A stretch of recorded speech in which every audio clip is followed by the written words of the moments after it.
그렇죠. 하나님께 예배 드리려고. 이스라엘 백성들이 이집트를 떠나야 되는 이유는 하나님께 예배 드리기 위함이죠.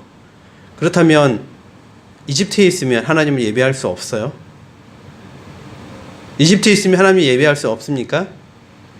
우리가 지금 여기 교회 예배당에 와서 예배 드릴 때 하나님을 예배하는 거고, 우리 집에 있으면 하나님을 예배할 수 없습니까? 왜 하나님은 떠나라고 하셨을까요? 하나님의 구원 계획이라? 예. 뭘까요, 여러분? 왜 떠나야만 했을까요?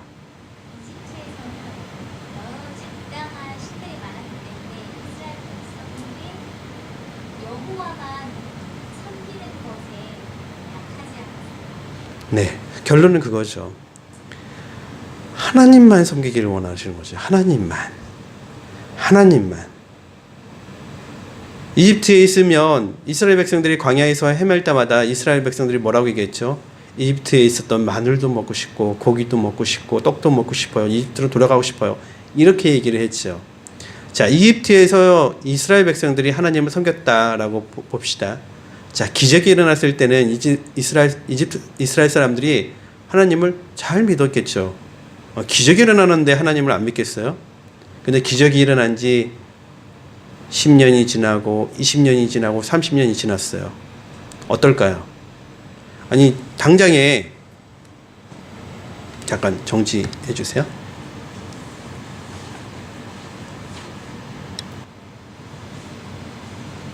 애굽 땅에 있으면서 하나님이 일으키는 이런 기적을 경험했다면 그 당시에는 하나님을 떠날 사람이 없죠.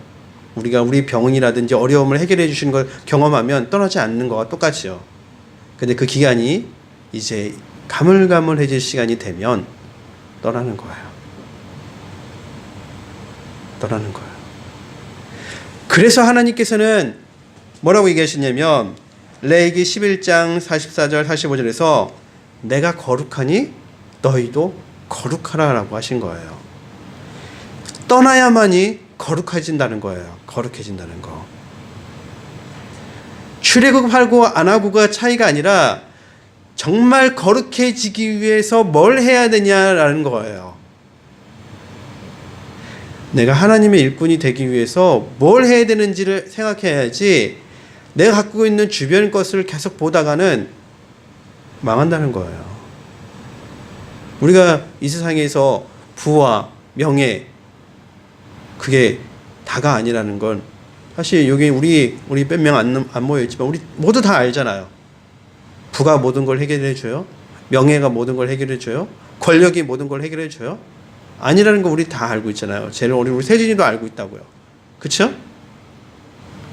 그런데도 불구하고 우리는 그런 유혹이 올 때마다 거기에 가는 거야.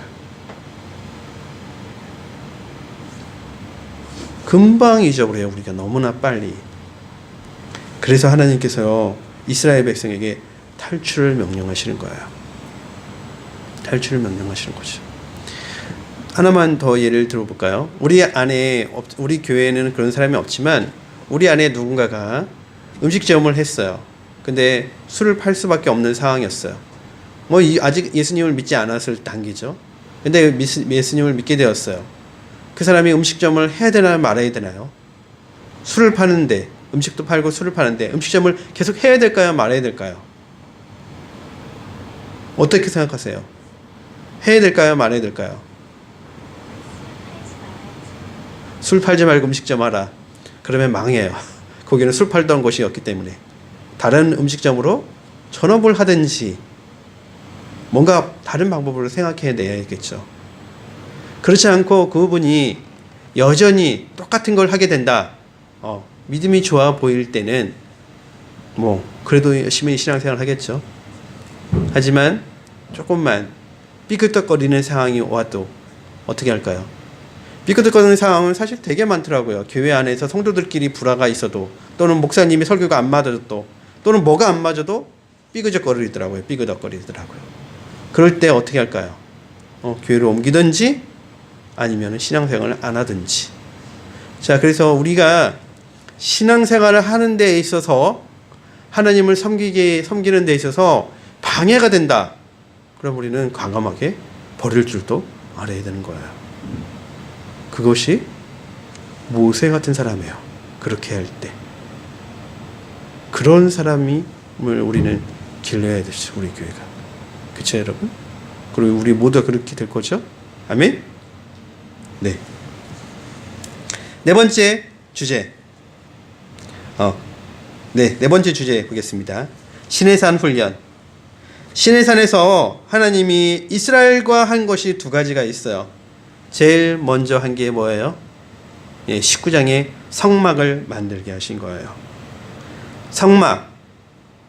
하나님 앞에 예배드리는 예배 장소를 만든 거였어요. 왜 성막이 필요했을까요, 여러분? 옛날에는 모세 시대는 성막이 필요했어요. 오늘날 우리 시대도 성막이 필요할까요? 그러면은 왜 안 필요해요, 그럼? 모세 시대 때 성막이 필요했던 것이 우리에는 왜 성막이 필요하지 않을까요? 성막이 왜 있어야 돼요? 네? 크게 얘기해 주세요. 산신생 왜? 들짐승도 아니고 산신생이 왜?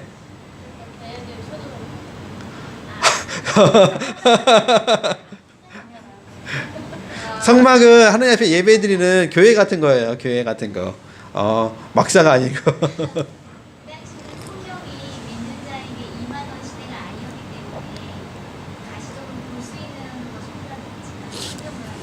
정답이에요.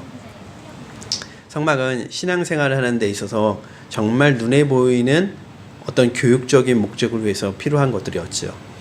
자, 여러분 우리 카톨릭 교회를 가본다든지 옛날 고대 교회들을 가보면 교회 안에 그림이 엄청 많이 있죠. 12사도를 비롯해서 예수님의 그림은 기본으로 있고 12사도의 그림, 그리고 여러 가지 그림들이 많이 있어요. 그리고 심지어 조각상들도 많이 있어요. 그것들을 만든 이유가 뭐예요? 교육적인 것을 하기 위해서 만들어졌어요. 무엇이 없었기 때문에요? 되게 쉽게 얘기하면 성경이 없었기 때문에요. 성경이 없었기 때문에. 아니, 목사님 무슨 말씀을 하세요? 바울, 예수님 이후에는 성경이 있었잖아요. 성경이 있었죠. 몇 개나 있었어요, 성경이? 한 나라에 한 개 있으면 많이 있는 거예요. 지금은요? 지금 우리 집에 성경이 몇 개나 있어요? 수없이 많잖아요. 제가 대학교 다닐 때만 해도 성경이 이렇게 몇 개는 안 됐잖아요. 근데 지금은 뭐 성경책이 필요해요? 핸드폰에도 성경책이 있지, 컴퓨터에도 있지, 우리가 인터넷 되는 곳 어디서든지 성경책을 볼 수 있잖아요. 그쵸, 여러분? 그러니까 지금은 성막이 필요 없어도 교육을 할 수가 있어요. 아직 당시에는 성막이 없으면 교육을 할 수가 없었기 때문에 그렇죠. 성막은 교육을 위해서 굉장히 필요했던 것도 보였어요. 두 번째, 뭘 했어요? 시내산에서 하나님이 이스라엘 백성과 율법을 체결했어요. 여러분, 율법을 체결하는 것이 왜 중요할까요? 지난번에 우리가 창세기 하면서 아브라함 이야기를 했죠. 아브라함과 하나님과 계약을 맺었어요. 똑같은 내용이죠. 아브라함과 하나님을 계약을 맺으면서 뭘 잡았어요? 동물을 잡아서 각을 뜨고, 그리고 그 동물 사이를 두 사람이 걸어가는 것이죠. 뭘 생각하는 것이죠? 우리 둘은 이렇게 약속을 합니다. 그리고 약속이 안 되어지면 어떻게 하는 것이죠? 상대방을 그 동물처럼 죽여도 된다는 거예요. 하나님이 왜 이스라엘 백성과 언약을 맺었죠? 왜 언약을 맺었어요? 이스라엘은 하나님의 자녀가 되고 하나님은 이스라엘의 부모가, 아버지가 되는 것에 대한 언약이시죠. 둘이 하나가 된다는 뜻이고 메어져 있다는 뜻이고 뗄 수 없다는 뜻이에요. 그래서 드디어 이스라엘 백성들이 뭐가 된 거예요? 하나님의 백성, 선민이 된 것이요. 선민.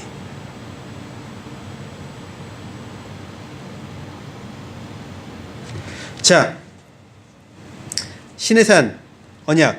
자, 성경 20장 한번 보겠습니다.